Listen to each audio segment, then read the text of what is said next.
to come to bring any order. As I said, when we were in Egypt, when we were bondage under the Egyptians had a calendar, which was I believe it was a 30-day, 12-month calendar, and there were 10 days in a week. So you had 3 weeks in a month, which was extremely accurate, but it wasn't 100% accurate. It was off. So when we left Egypt, and the Most High through Moses gave us the law, statutes, and commandments, and put us in order. Like I said earlier, he had gave us the days of the week, the months. That you had 7 days. Then you had the moon cycle. Then you had the Sabbath. Then you had the different high holy days, and like the Day of Atonement, you had to go by the moon cycle.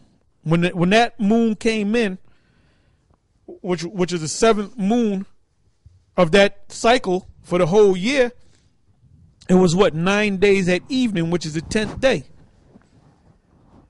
You had the Passover. The first cycle of that so-called lunar year, which comes around in the springtime, but this system is so jacked up that it's off.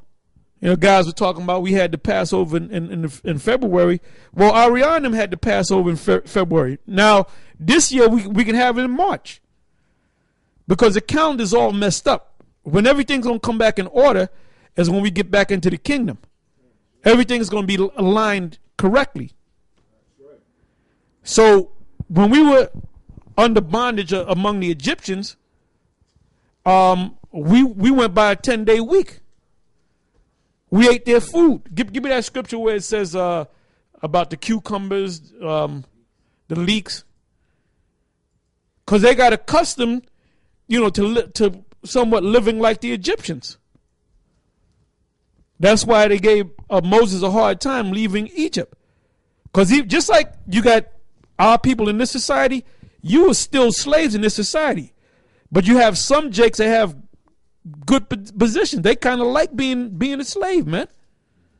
You got it out? Go ahead and read it. This is the book of Numbers 11 and 5. We remember the fish which we did. Okay.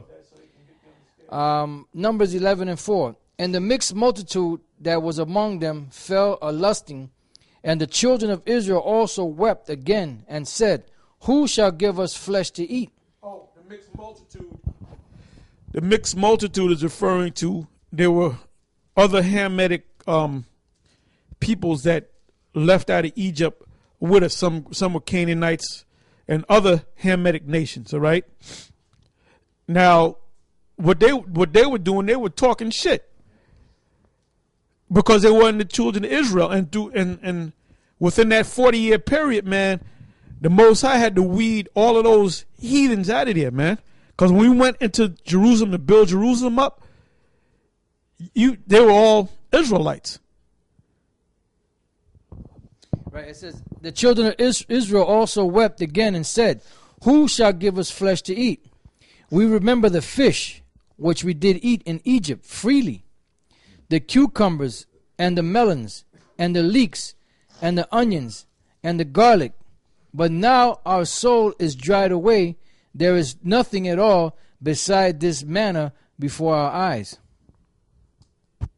And manna was able to sustain your life, man. But if you gave somebody something that they like and they had to eat it every day, they're gonna get an attitude about it. You might say, what's your favorite food? Pizza. Pizza be good the first day. The second day it'll be all right. The third day, the fourth day, after a week, you tired of pizza. But the Most High gave them manna from heaven, which they were able to chop up, and they were able to make cakes out of it. And it gave you everything that you needed to sustain your life. Just like in the military, they give you what do you call it? MREs, meals ready to eat. It ain't gonna be the tastiest thing in the world, but it sustains your life while you out there in the bush. So that's what they miss. They were enslaved, but some of them had good positions, man. And they said, man, this slavery ain't all that bad. But it was time for the Most High to build his nation, to separate his nation and to build his nation. This is the book of Deuteronomy chapter 7 verse 6. For thou art an holy people unto the Lord thy power. The Lord thy power has chosen thee to be a special people unto himself above all people that are upon the face of the earth. The Lord did not set his love upon you, nor choose you because you were more in number than any people, for you were the fewest of all people. But because the Lord loved you, and because he would keep the oath which he had sworn unto your fathers, had the Lord brought you out with a mighty hand, and redeemed you out of the house of bondmen from the hand of Pharaoh, king of Egypt. Now this is the same book of Deuteronomy, the 32nd chapter, and the 8th verse.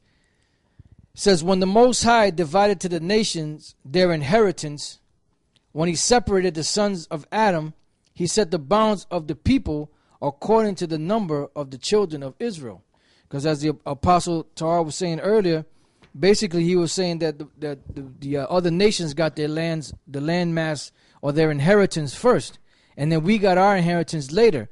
But the way the Lord set it up, he set up those nations to get the inheritance around the nation of Israel, around the best land. And the only nation that was inhabiting the land that we got was the Canaanites, which had been cursed by Noah through his son Ham and the wickedness that his son did, because at one particular time they were going to be moved out of that land to make room for us, the Israelites. So the Lord set up the other nations first, and then he set us up afterwards.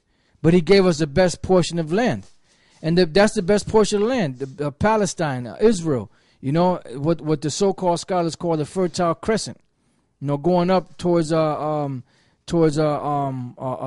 and going towards the Tigris and Euphrates River up in that area. Now there was one video where you had this guy. He's down with the Amon Ra Squad. He's a rapper.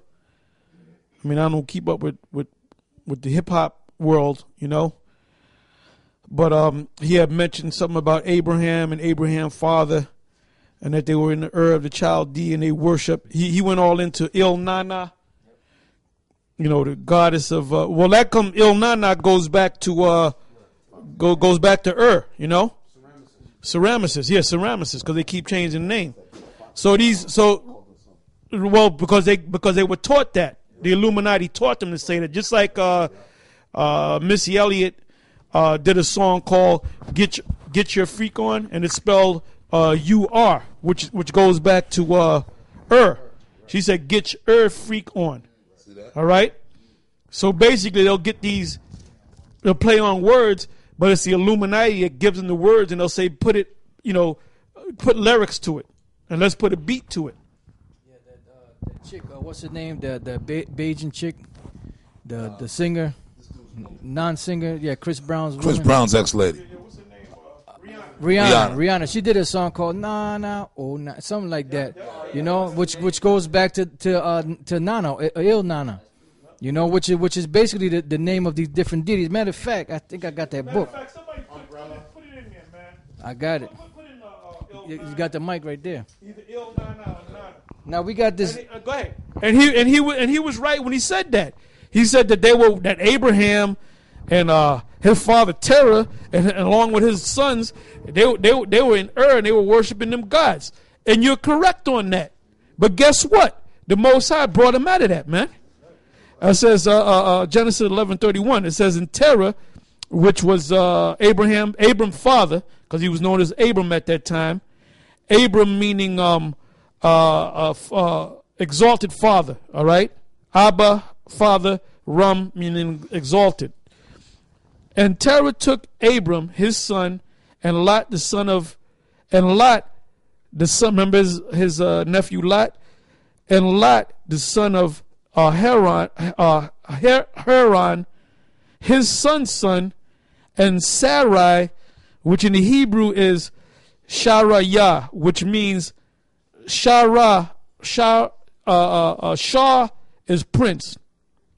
The feminine way of saying it would be to extend it with a ha at the end in the ancient Hebrew.